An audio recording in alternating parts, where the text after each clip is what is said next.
결정 부분.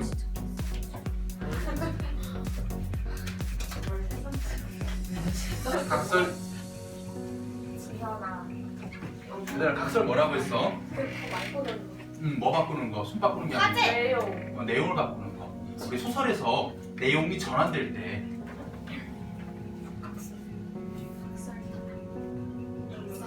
그래서 각설하고 비슷한 말 중에 뭐가 있다고 했습니까? 차설. 예, 차설. 나는 똘똘하다.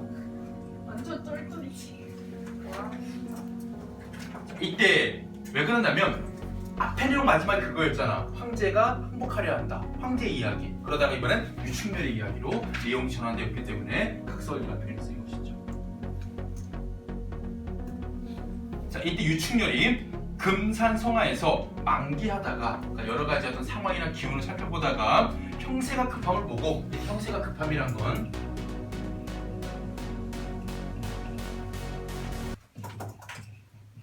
첫 번째 이제 정한 다음에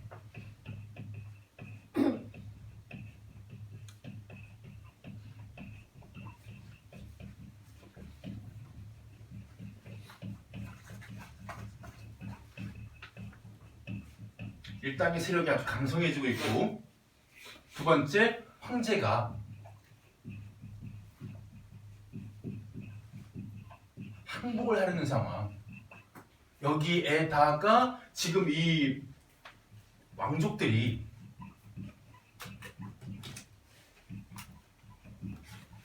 포로로 잡혀간 상황 이런 등등 위기 상황 때문에 형세가 급하구나.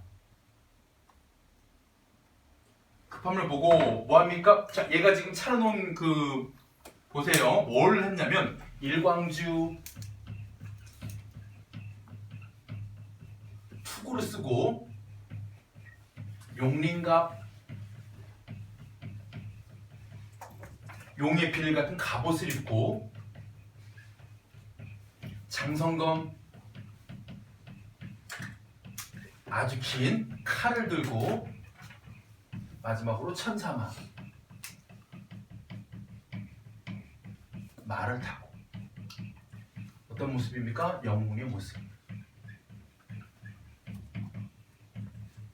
그리고 이렇게 뭐 용이 나오거나 뭐 하늘이 나오거나 이러면 뭡니까? 바로 영웅의 어떤 신성한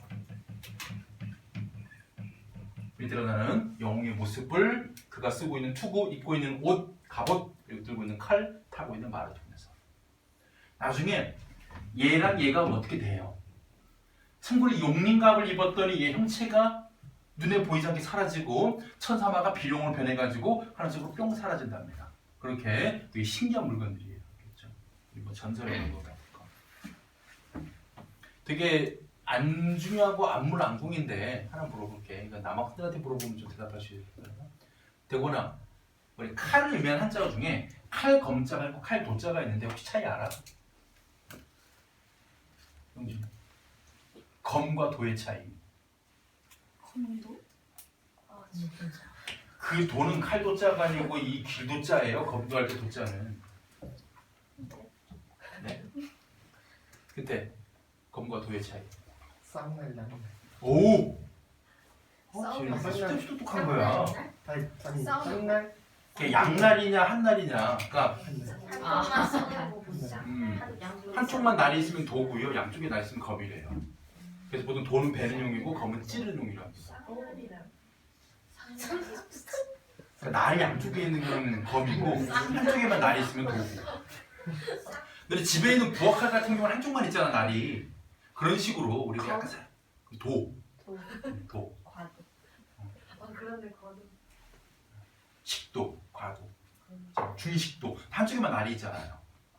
검 같은 경우 양쪽에 날이 돼요. 그래서 곧고 찌른 용도고 이 도 같은 경우 베는 용도 살짝 휘어 있죠 이렇게. 일본 도 같은 거 보면 휘어 있잖아요. 그렇죠? 그런 식으로 검을 줍니다. 자, 돌아오겠습니다. 자, 이런 모습을 하고 체질을 하여 천사만을 체질하여 바삐 중군소로 들어가 중심부대 지휘소입니다. 조정만. 이 사람은 누구냐면요. 명나라의 중군장.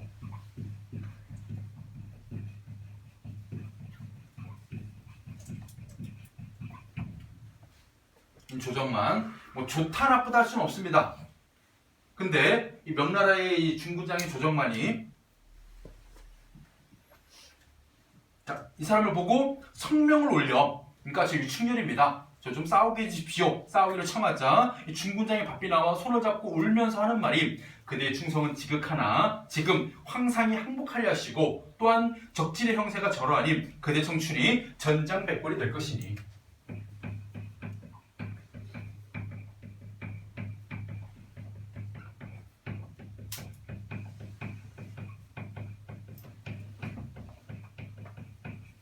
자, 여기에서 일단은 조정만은 뭐 하고 있는 겁니까? 충렬해. 영웅적 능력을 알아보지 못하고 있고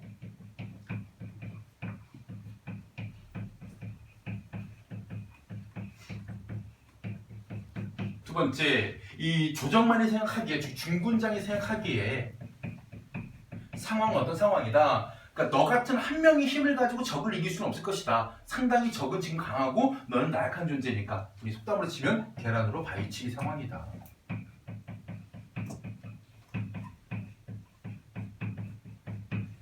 그래서 만류하죠. 너 나가봤자 그냥 개죽음 당해. 죽을 거야. 가지 마. 충렬이 불승분기, 그러니까 자신의 분한 마음을 참지 못하고 이기지 못하여 진문 밖에 나서면서 병력 같은 소리하여 적장을 불러 말하기를 이봐 역적 정한다마 남경동문에 사는 유충렬을 아느냐 모르느냐 바삐나와 목을 대리라 하고 당당하고 용맹한 영웅적 면모가 드러나죠. 하는 소리에 양친, 양쪽에 있는 그 두 편의 친이 뒤흔들리고 천지강산이 진동한다. 이 부분에서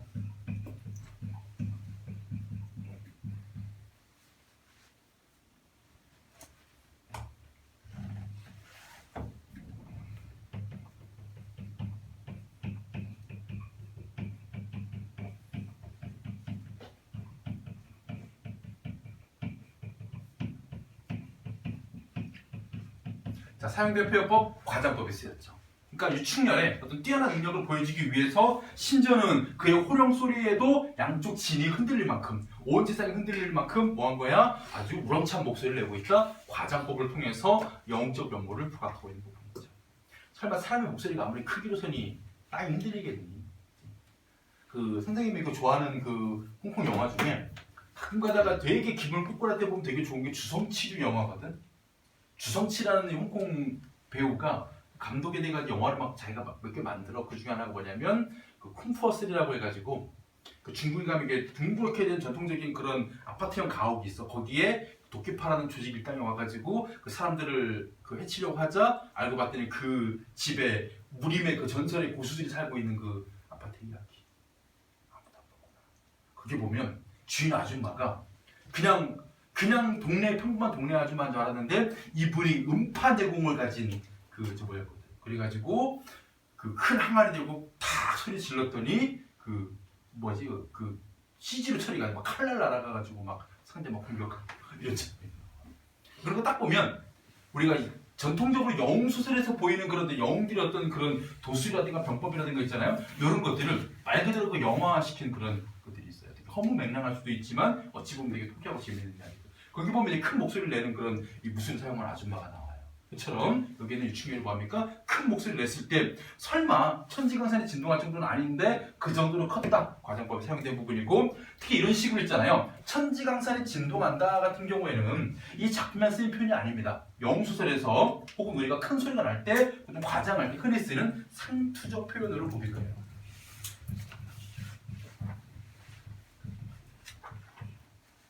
우리 영웅소설에서 좀 이거 어디서 봤던 표현인데 이 표현은 좀 익은데 눈에 익은데 이런 표현들은요 대부분 영웅소설이기 때문에 어쩔 수 없이 영웅 일대기 구조를 갖춰야 되고 영웅의 어떤 뛰어난 면모를 보이기 위해서는요 이전에 있었던 그런 작품들의 영향을 받을 수밖에 없습니다. 그래서 뭐예요? 닮은 부분들이 있습니다. 그래서 상투적인 표현이죠.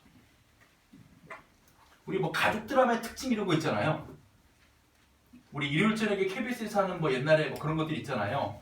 뭐 누구집 아들들 막 이런 것들 보면 특징들 있잖아요. 아들들이 많아. 그리고 아들들 중에 한 명은 꼭 말썽을 피우다가 나중에 정신 차린 애가 하나 있어야 되고 꼭 엄마나 아빠 중에 한 분이 아프셔야 돼요. 그러니까 이런 여러 가지 패턴들이 존재하고요. 아침 드라마는 뭐 말할 것도 없는데 여러분 학교 가고 나면 엄마들이 그 설거지 다 끝내고 나서 탁 커피 한 잔 마시면서 딱 틀면 나오는 그 아침 드라마가 또 패턴들이 있죠.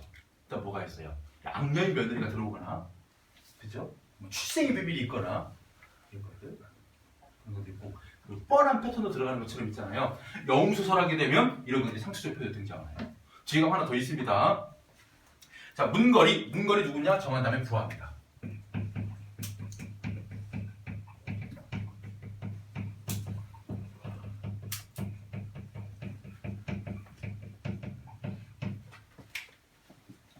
자, 문거리 대경하여 돌아보니 일광투구의 안채, 눈에 광채가 쏘이고 있고 용림갑은 혼신을 감추고 쉽게 얘기하면 충렬의 모습을 사라지게 하고 천사만은 비룡이 돼요. 아까 얘기한 부분입니다. 운무 중에 쌓여 이 부분.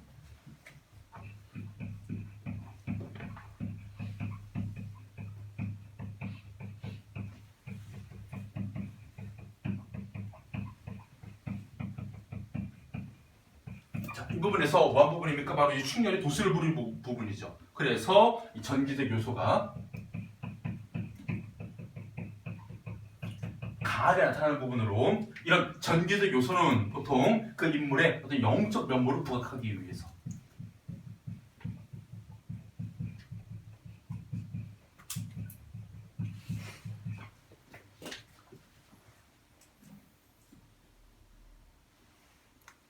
우리 고전 소설을 보다 보면 있잖아요. 정말 그래도 이런 전개적 요소가 거의 없이 가장 사실주의적인 소설을 골라봐라 게 되면 최척전이 나오고요. 최척전도 한계는 있습니다. 우연성이 너무 강해요. 우연하게 만나고 우연하게 몽석이 찾고 우연하게 안남 포복하고 이런 식으로 그것도 사실이 떨어집니다. 오히려 우리가 알고 있는 정말 친숙한 작품 중에서 가장 리얼할 수 있는 작품이 뭔지 아십니까? 춘향전이에요. 단 한 번의 전개적 요소가 나오지 않아요. 가만히 떠올려보세요. 흥부전 어떻게 제비가 박실 몰아서 줬는데 그 박에서 막 도깨비 나오고 황금 나오고 하겠니? 심청전 이거 말할 것도 없죠? 인당수에 죽은 애가 어떻게 다시 살아 돌아와? 뭐 별주부전 아예 그냥 토끼 거북이 나오니까 말할 것도 없고 춘향전만큼은요 그대로 리얼한 작품이에요. 있는 그대로. 그래서 춘향전이 그 조선 후기에 세척업자들 혹은 전기수들에 의해 가지고 수많은 소설들이 뭐 팔려나가기도 하고 사람들에게 읽히기도 했는데 그 사람들에도 몇 가지 기록을 살펴보면요 춘향전이 항상 인기도가 1, 2위를 다퉜대요. 오래도록 사랑을 받았던 그런 스테디셀러였답니다. 상당히 좋아했죠. 그 중 하나가 뭐야? 바로 신분 상승 욕구라는 그런 서민들의 서민 여성들의 대리만족을 충족시켜주는 작품이고 남녀간의 어떤 사랑 이야기를 다루는 게 당시에는 상당히 이제 유행하던 그런 내용이었기 때문에. 자, 여기서는 영웅 소설이기 때문에 뭐가 강해요? 전기적 요소가 강하게 나타납니다. 자, 보겠습니다. 공중에서 소리만 나고 제 눈, 이 제가 누구냐? 문걸의 눈에는 보이지 아니한다. 창검만 높이 들고 주저주저하던 차에 병력 같은 소리 끝에 장성검이 번뜩하며 충렬이 정문걸의 머리 공중에 베어들고 중군으로 달려드니 조정만이 엎어지며 문 밖에 급히 나와 손을 잡고 들어가더라. 지금 아주 자세하게 묘사하진 않았지만 그 짧은 순간 정문걸의 머리를 베고 누가 유충렬이 중군으로 돌아가는 모습이죠. 자, 이때 천자는 옥새를 목에 걸고 항소를 손에 들고 집문 밖에 나오다가 그러니까 항복하려고 나오다가 뜻밖의 호통소리가 나며 일원대장이 문걸의 머리를 베어 중군으로 들어가거늘 대경대힐 크게 놀라고 크게 기뻐하며 중군을 급히 불러서 적장을 베던 장수의 이름이 무엇이냐 바삐 궁으로 들라하라 하면서 천자가 항복하려 하다가 이 충렬의 이런 여러 가지 면모를 보고 잠시 멈추는 부분이죠. 그리고 바다시 1.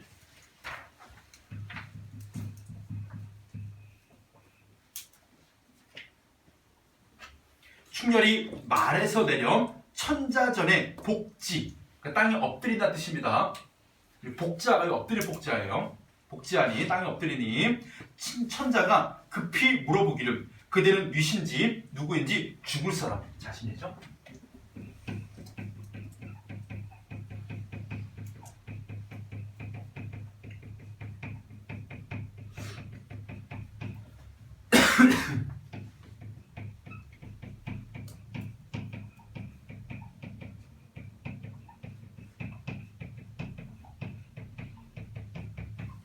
적에게 항복해야 할 상황이 있었기 때문에 자신을 죽을 뻔했던 사람으로 표현하죠. 그럼 살리는가? 그러자 충렬이 저의 부친과 강의주의 죽음을 아까 선생님이 얘기해 보거든요. 충렬은요, 자기 아버지도 유배간 게 아니라 죽은 줄 알고 있고, 심지어는요, 이 강의주가 귀양간 것도 마찬가지 정한담에 의해서 장인어른도 돌아가셨다라고 생각하고 있었어요. 그러니까 내 아버지와 내 장인어른을 모두 죽인 원수. 그래서 그 어떤 복수심이 불에 탔겠죠. 그래서 절분이 여겨 통곡하며 여쭈기를 소장은 동성문내에 거하던 정원주부 유심의 아들 충렬입니다. 주륙에 걸하여 만리밖에 있었다가 아비 원수를 갚으려고 여기 잠깐 왔었거니와 폐하 정한담에게 곰핍하심은 몽중이로소이다. 꿈만 같은 일입니다. 전일에 정한담을 충신이라고 하시더니 자 여기 볼게요. 전일에 정한담을 충신이라 하시더니 충신도 역적이 되나니까 하면서 지금 뭐 하고 있는 거냐면요. 여기 전에는 천자께서 이 정한담이라는 이 사람을 충신이라 평가하셨습니다. 그런데 지금 그 정한담이 뭐가 됐습니까? 역적이 되지 않았습니까? 이 부분은 바로 이 황제가 천자가 자꾸 말 바꿔서 죄송해요. 같은 말이 들어가서 그래. 황제가 천자가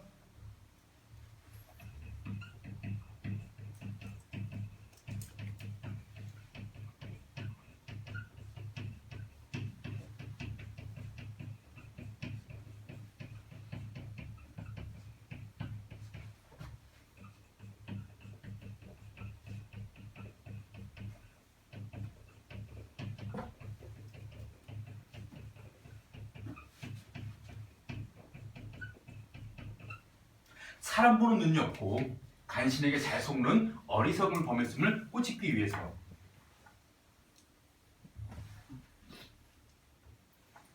그러니까 충신과 간신을 구분하는 눈이 없는 것이죠. 그리고 간신에게 속아 넘어갔습니다. 그런 어리석은 존재입니다. 그렇음을 꼬집는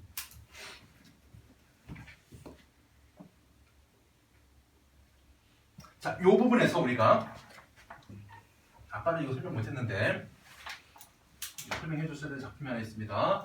우리 신라시대 때요. 설총이라는 사람이 화왕계라는 창작설을 하나 지었거든요. 설총이 누군지 아시죠? 설총이 아버지 누구예요? 원효대사. 설총 뭐 하는 사람이에요? 언어학적으로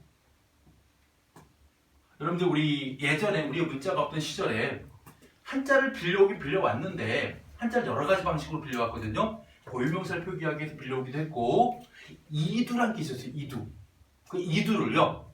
처음에 만든 사람은 아니고요. 집대성이라고 해서 잘 정리해서 체계적으로 완성한 사람이 바로 설총이었답니다. 그래서 신라시대 3대 문장가라고 해서 일단은 시에 능통했던 이런 최치원이 있었고 이제 언어학 부분에서 이런 어학적인 한자 사용에서 능수능란했던 설총이 있었고 외교 문서에 능했던 강수라는 사람까지 3명의 문장가가 있답니다. 3대 문장가들은 천재였대요.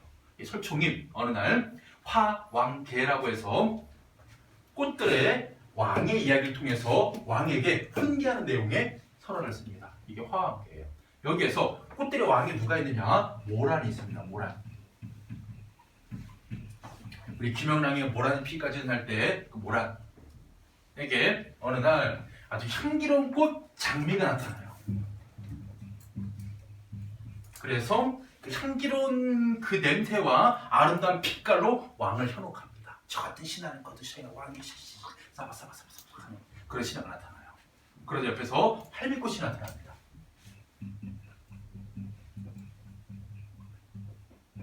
신하를 겉으로 보여지는 모습을 판단하시면 안 됩니다.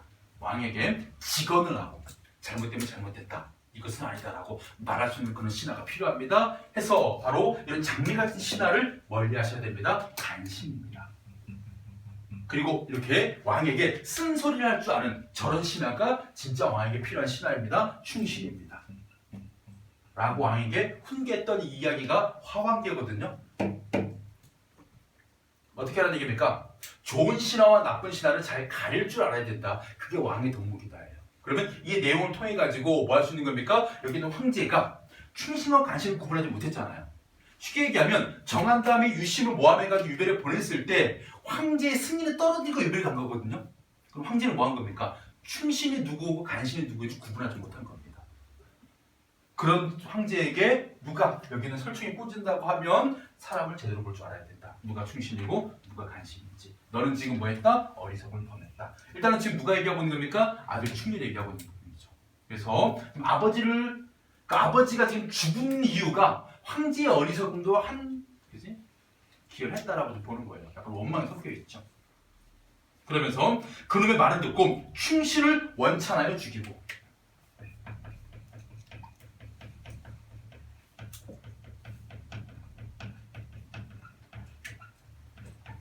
바로 아버지 유심을 유배 보내 죽이고 이런 말을 생각하시면 되겠죠? 아버지를 충신으로 보는 것이죠.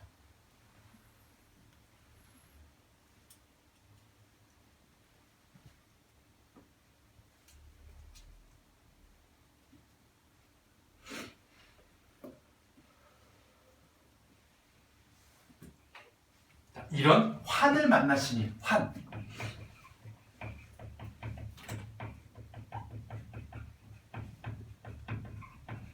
간신에 의한 반란, 이런 우한, 이런 걱정을 만나시니 천지가 아득하고 일월이 무감합니다. 너무나도 억울한 일입니다. 슬피 통곡하며 머리를 땅에 두드리니 이런 표현이 있습니다. 산천초목도 슬퍼하며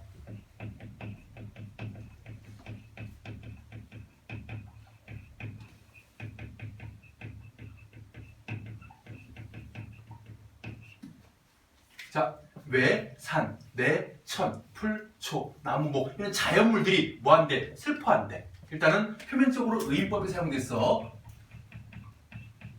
그리고 이러한 충렬의 슬픈 마음을 뭐에다가 산천초목이 이입한 거로 볼 수 있습니다. 감정입으로 볼 수 있겠지만 이런 표현법은요. 독창적인 표현이 아니라 마찬가지 여기 나왔던 것처럼 뭡니까? 어디 있었니? 이런 거 상투적인 표현이에요.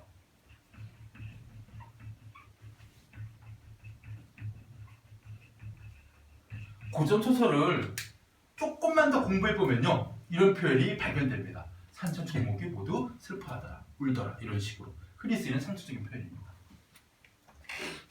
만진 중에 온 진 속에서 우리 진지 속에서 낙무, 눈물을 흘리지 아니할 리가 없더라. 천자가 이 말을 들으시고 후에 막급 할 말이 없어 우두커니 앉았더라.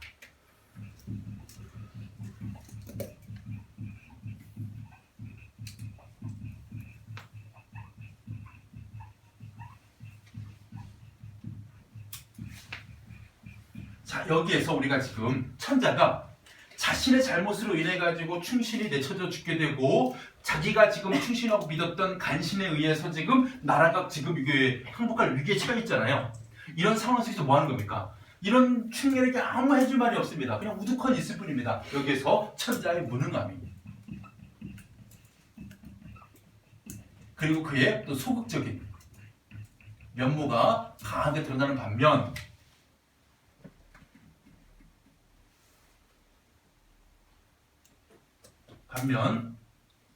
갑자기 새로운 인물이 등장합니다. 태자가.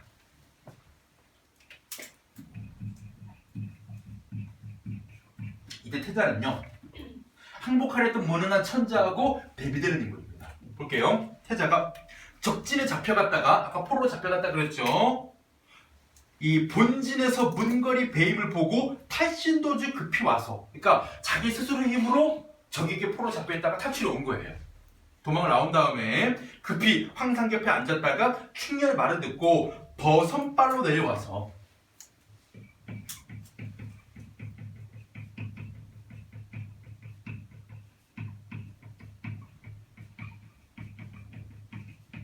뭐 하느냐? 충렬을 설득합니다. 이 부분에서 황제는 이거 할 말이 없어. 뭐라고 할지 모르고 누ಖ니 있을 뿐이야. 근데 태자는 어떻게 하고 있는 겁니까? 버선발로 뛰어내려와서 그러니까 자신의 어떤 체면 채통을 다 버리고 뭐하기 위해 가지고 이런 영웅 충신을 위로하고 그를 설득해가지고 국가의 위기에서 벗어나려고 뭐하는 모습입니까? 상당히 적극적이고.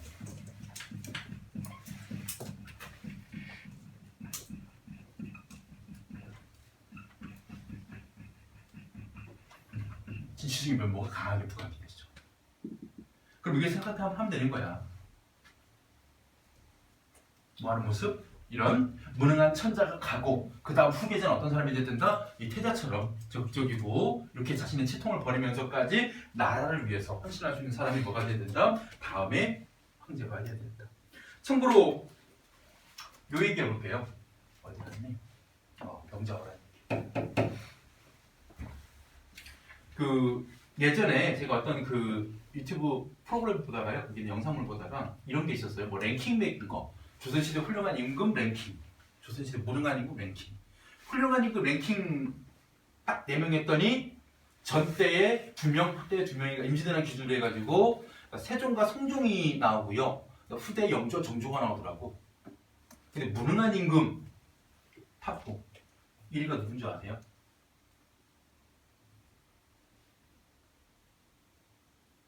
인조. 인조 2위. 물론 그 사람이 주관적인 견해예요. 나름 고증했겠지만 2위. 아직 연산군은 나오지도 않았습니다. 세 번째가 연산군. 네 번째가 고중. 이렇게 매겼더라고 순위를. 그때 어떻게 생각해? 정말 주관적이네요. 맞아? 그때는 누가 무능한 임금 1위 같아? 고종, 그 다음 2위는? 상주, 3위는? 인조, 인주를 좋게 보는구나 나름. 대권이는? 고종이 제일 무능해? 아관파천 사건 때문에? 셌지 그게. 단순히 러시아 공사관으로 도망간 것만이 아니잖아. 그래서 뭘 요구하잖아. 고종이 어떻게 하려고 그랬어요? 이 황제 신분 다 벗어 던지고 목숨 구하려고 그러니까 망명 시도했잖아요. 한나라의 백성한테. 인조 같은 경우에는 아까도 뭐 얘기했겠지만요. 그럼 광해군이 왜 여기 안 들어갔을까요? 광해군이 반정으로 내쳐진 이유는 연산군과 다른 맥락이었기 때문에.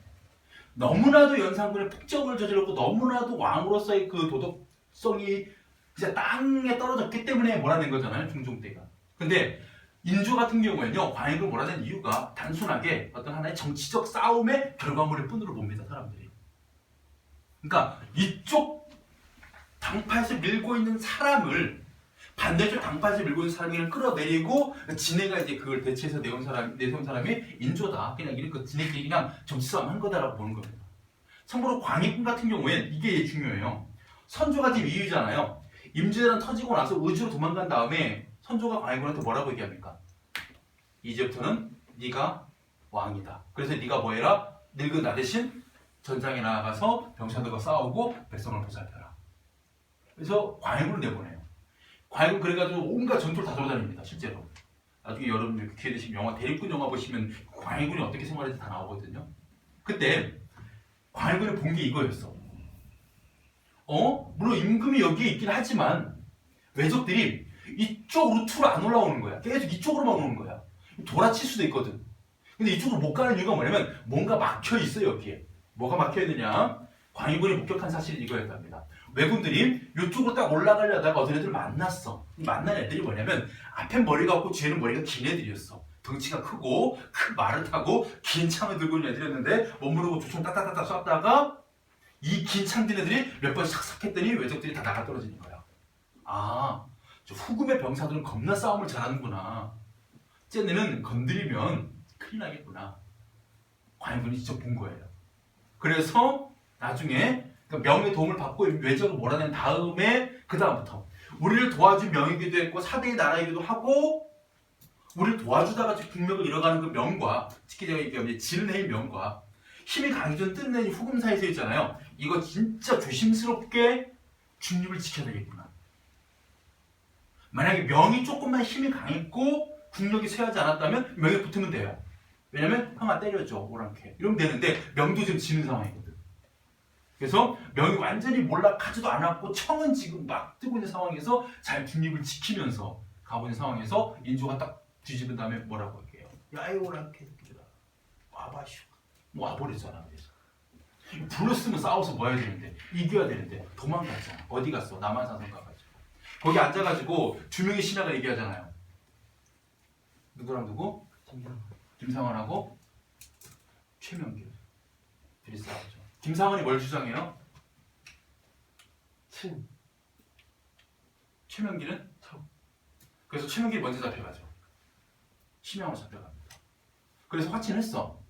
근데 중요한 건 뭐냐면 화친했으면 봐줘야 될 거 아니야. 안 한 거야. 우리가 그냥은 못 가겠다. 뭔가 좀 담보물을 갖고 가야 되겠어. 해가지고 두 왕자를 데리고 가버립니다. 왕자 갈 때 야, 원 플러스 원으로 신하도 좀 데리고 가자. 근데 김상은 같이 끌려갑니다. 그런데 갈 때 쓴 시조가 가노라, 삼각사나, 다시 보자, 한강수야, 고국산천은 떠나고자 하려마는 시절이 하수상하니 얼똥말똥하여라. 그때 끌려가면서 쓴 시조랍니다. 그리고 중요한 건 뭐냐면 그렇게 김상원한테 끌려간 다음에 넌 신하구나. 너는 감옥에 일단 들어가 있어. 감옥에 가보니까 누가 있었어요? 최명길이 있었대요. 두 사람 처음 만나서 한 얘기가 뭐였을까요? 둘이 남한산성 겁나 싸웠거든. 너네 영화 남한산성 봐봐. 거기 이병헌 나온 거. 엄청나게 설전을 벌여요. 왜 우리가 싸워야 되냐면 왜 우리가 화친을 맺어야 되냐면 그 명분과 실리를 내세운 거야 두 사람이. 거기서 두 사람이 만나가지고 처음에 한 얘기. 얼싸안고 엉엉 울었답니다. 왜 그랬을까요?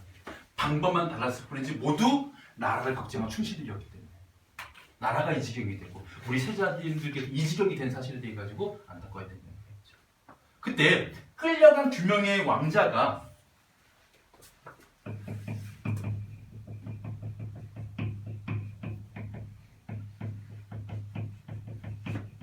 한 명이 소현세자고 한 명이 봉임대군입니다. 둘 중에 한 명이 나중에 효종이 돼요. 참고로 김상원의 얘기도 있고요. 청나라에 같이 갔던 다른 신하들의 목격담에 의하면 두 분 중에 한 분은요. 자신의 아니만 생각한 분이 계셨답니다. 왔더니 불편해. 입에 안 맞아 음식이. 여기 좀 왜 이렇게 추워. 야 이게 불편해 하고 했던 분이 한 분 계셨고 또 한 분은요. 같이 끌려가 조선의 백성들을 걱정하고 같이 끌려가 신하들의 병세를 걱정했던 분이 또 한 분 계셨대요. 전혀 다른 행보를 걸었던 두 분 중에 누가 효종이 되었을까? 이거 나중에 여러분 찾아보시면 되게 재밌는 이야기예요 이게. 그죠? 효종도 마음에 안 들고. 근데 인조는요. 불필요한 국가의 위기를 초래했다. 그러면서 적에게 행복하는. 그러면서 이런 왕자들까지도 적에게 볼모로 주는. 그리고 좋은 신하들을 청나라에 포로로 보내버렸다.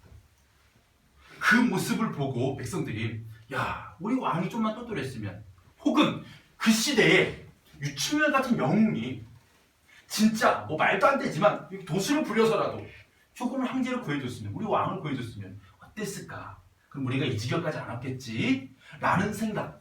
쉽게 말하면 그런 우리의 무너진 자존심을 조금이라도 세워보고자 뭐 한 겁니까? 이런 작품을 창작하고 많이 읽고 그런 또 충족을 느끼게 된 것이었죠.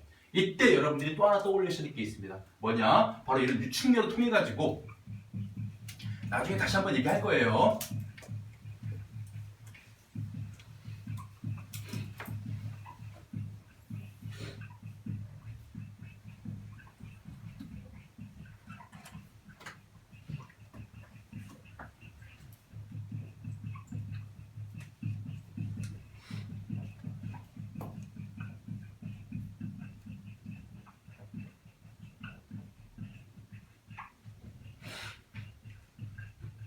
병자호란으로 인해서 입은 정신적인 상처를 보상받고자 하고 민족적 자긍심을 고취시키고자 하는 의도에서 유충이한 영웅을 만들었잖아요.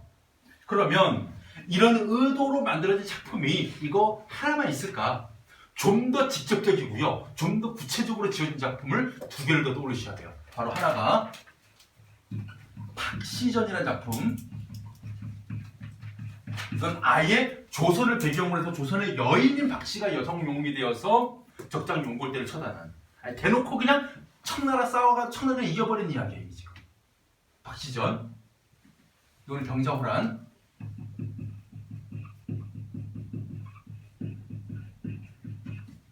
그리고 임진록이라는 소설이 있습니다. 임진록. 이름에서 벌써 스포가 돼버렸지. 임진왜란.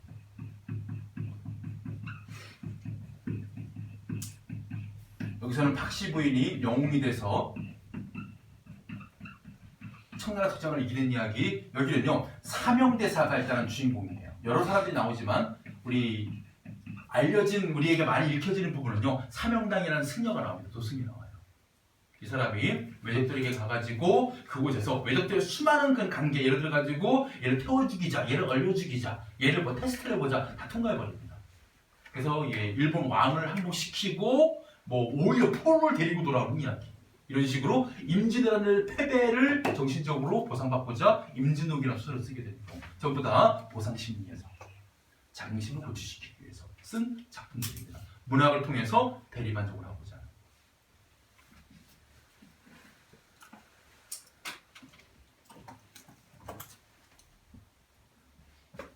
자, 그러면서 태자가 뭐라고 얘기합니까? 경익이 웬 말인가? 이렇게 왕을 원망하고 이렇게 지금 일월이 무강하오매들하고 한탄하면 어찌하냐. 옛날에 주성왕도 어떻게 했어? 이 관체의 말을 듣고 주공을 의심하다가, 잘 보세요, 고사가 나오는데 주나라 성왕이 관체에게 속아서 주공을 의심해서 유배를 보낸 사건이 있었습니다. 그러면 각각 대응하는 인물이 누군가? 이게 천자고 충신인 줄 알았는데 간신이었던 이 사람이 바로 정한담이고, 주공이 누가 되는 겁니까? 유심이 되는 것이죠. 우리 이런 식으로 고사의 내용을 통해 가지고 인물들의 관계를 설명하는 방법이 태평천하, 최만식의 태평천하에서 그 마지막 부분 15번이 소제목이 망진자는 호얀이라 라는 부분이 있거든요. 진나라를 망하게 할 자는 호다. 여러분 겨울방학 때 했던 작품입니다. 여기서요 진나라가 그리고 진시황이 그리고 호가 각각 누구냐. 진나라가 윤직원 집안, 진시황이 윤직원, 호가 누굴까요? 여기서는 아주 호해. 이 작품에서 누구예요? 태평천하에서 기억 안 나? 종학이야. 손자 종학. 정부 나라오잖아. 정치적인 피곤됐다고. 이런 식으로 고사 인물을 통해서 인물들의 관계에 설명하는 방식 비슷하죠. 패턴. 자, 죽음을 의심하더니 회가 자책하여 성불이 되었다. 충신이 다 죽기는 막비천운이다. 무슨 얘기냐? 이 막비천운이란 말이요.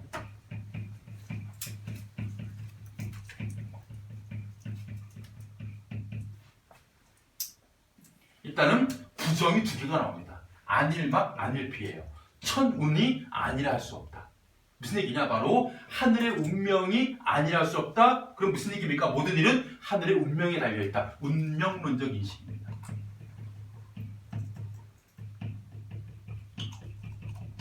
충신이 그리 된 것도 운명이고, 그런 충신의 그러한 불행을 통해서 임금이 자신의 잘못을 뉘우치고 좋은 임금이 되는 과정 속에서 희생이 당한 것도 어찌 보면 다 운명이랄 수밖에 없다. 운명이죠, 운명.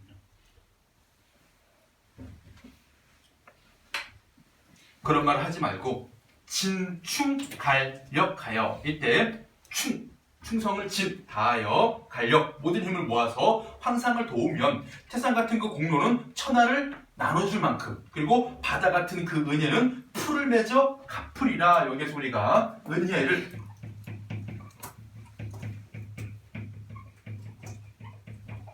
풀을 맺어 풀이나. 요거 여러분들 말 그대로 옮겨볼게요. 자, 매저, 결, 풀, 초, 갚겠다, 보, 은혜, 결초보입니다. 아시겠죠? 그리고 결초보음과 비슷한 뜻의 한자성어 또 있습니다. 그 은혜는 죽어서도 잊지 못할. 왜? 뼈에 새겼기 때문에 잊지 못하겠다. 이건 우리가 앞에 미스터방에서 백주사가 방사복이한테 만약에 내 재산만 도로 찾아만 준다면 내 뭐멀세 기억 안 나요? 각골라마. 그 은혜가 뼈에 새기 돼서 잊혀지지 아니한다.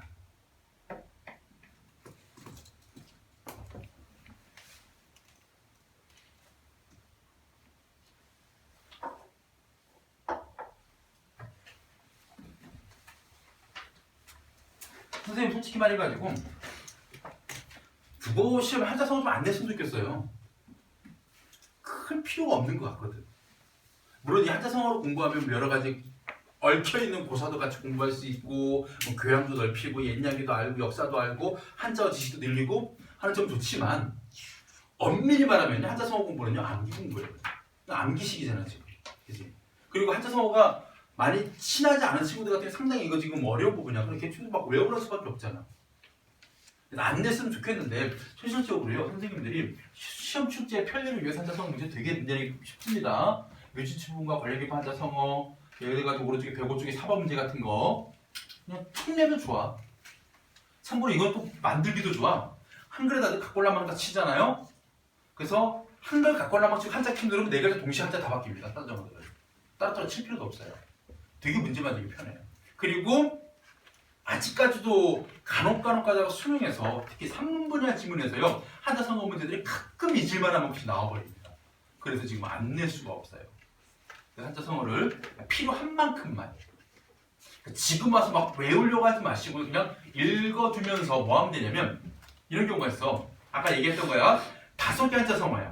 근데 내가 대충 어떤 상황이라고 뜻을 아는 거 중에서 걸치면 그냥 뽑으면 되는 거고요. 만약에 없잖아, 내가 아는 것 중에 이 상황 관련된 뜻이 없잖아, 그럼 모르는 거 고르시면 되는 거예요. 근데 보통요, 요까지 가면 틀립니다. 왜 그러냐면 답은 모르는 한자성어를 가지고 보통 답을 만들진 않아요. 그럼 그런 어려운 한자성어를 또 외우게 만들어 버립니다. 약간의 일종의 선물이라고 생각하시면 됩니다. 여기 나와 있는 솔직히 5개는 여러분들에게는 중3에서 고1 수준 정도죠. 한자성어가. 각골라망, 하필비정, 성공사, 와신상담, 전화의 복종성. 그렇죠. 좀 어려워지면 우리가 막 이런 것들 나오고 5023 이런 거랑 뭐예요? 그 5023도 아는 친구들 꽤 많더라고. 안 물어볼게. 5023으로 옮긴다. 2가지 뜻. 첫 번째, 불가능한 일에 도전한다. 두 번째 뜻, 불가능해 보이는 일도 끝까지 하다 보면 언젠가는 이룰 수 있다. 이 뜻을 가지고 있는 5023. 자, 다시 돌아오겠습니다. 자, 이렇게 결처보원의 얘기를 하고 설득을 시작하죠. 그래서 우리가 이런 태자와 황제가 서로 비교되기도 해요. 우리 107쪽에 다음 시간에 물론 할 거지만 미리 잠깐 보겠습니다. 충렬의 태도 변화 보세요. 천자는요, 어리석음을 지적하고 원망합니다. 천자의 무능함 때문에, 통적 태도 때문에. 근데 태자가 설득을 하자 다 천자에게 사죄합니다. 제가 죽을 죄 지었습니다. 죽음을 가고 도끼로 하겠습니다. 여기에 뭐가 개입되어 있습니까? 천자의 설득이 있었기 때문에 충렬의 태도가 변화하고 영웅이 된 것이죠. 그러면 봉건조 질서 내에서 무능한 천자의 대안으로 누가 있어야 된다? 혁명을 통해 새로운 군주를 옹호하는 방식이 아니라 혁명을 통해 새로운 군주를 옹호하는 방식이 뭐였습니까? 인조반정이었잖아요. 이 방식은 아니다. 쉽게 얘기하면 뭐야? 뒤집는 게 다가 아니라 진정 어떤 사람이 왕이 돼야 되는지 그 자질을 갖춘 자를 왕으로 세우는 게 더 좋은 방법이 아니겠냐는 방법론을 제시하는 거예요. 아시겠죠? 그래서 성분의 자질을 갖춘 태자에게 양해하는 방식이 현실적이다라는 판단에 따른 거예요. 그래서 왕이 마찬가지입니다. 여러 아들들 중에서 누구를 세자로 책봉하고 누구를 왕위로 물려주느냐에서 뭐 적장자라든가 혹은 뭐 여러 가지 혁명을 통해서가 아니라 가장 유능한 자, 가장 성분이 될 만한 자질을 갖춘 자에게 왕위를 넘겨주는 게 좋은 방식이다를 옹호하는 그런 일종의 간접 제시 방법이죠. 다시 돌아오겠습니다. 우리 105쪽의 핵심 정리 1번 전기성. 이것은 영웅에서 흔히 나타나는 표현이에요. 그래서 충혈에 영웅의 비범함을 부각하기 위해서 뭐가 나타납니까? 전기 요소가 나타납니다. 그리고 천자는 어떤 사람이었어요? 옥새를 목에 걸고 항복하러 나옵니다. 도장 찍어야지 항복하고 난 살려준다니까. 고종처럼 무능하고 나약한 면모를 지으면서 정한 땀을 충실히 여기고 유심을 유배시켰죠. 간신히 말을 회복되는 어리석은 면모도 지녔습니다. 그리고 천자와 태자의 태도 차이 보세요. 천자는요, 잘못을 후회는 했습니다. 근데 충렬에게 할 말이 없어 우두커니 앉아있는 모습에서 뭐가 나타납니까? 무능하고 소극적인 모습, 뭔가 대안이 없어요. 반면 태자는 버선바로 내려와 충렬을 손을 붙들고 적극적으로 설득을 하죠. 여기에서 적극적인 면모를 통해 가지고 이런 그러니까 영웅을 선택해야만 뭐 할 수 있기 때문에 위를 극복할 수 있기 때문에 그래서 실리를 추구하는 인물. 그래서 태자가 천자와 대비되는 긍정적 인물로 이 시간.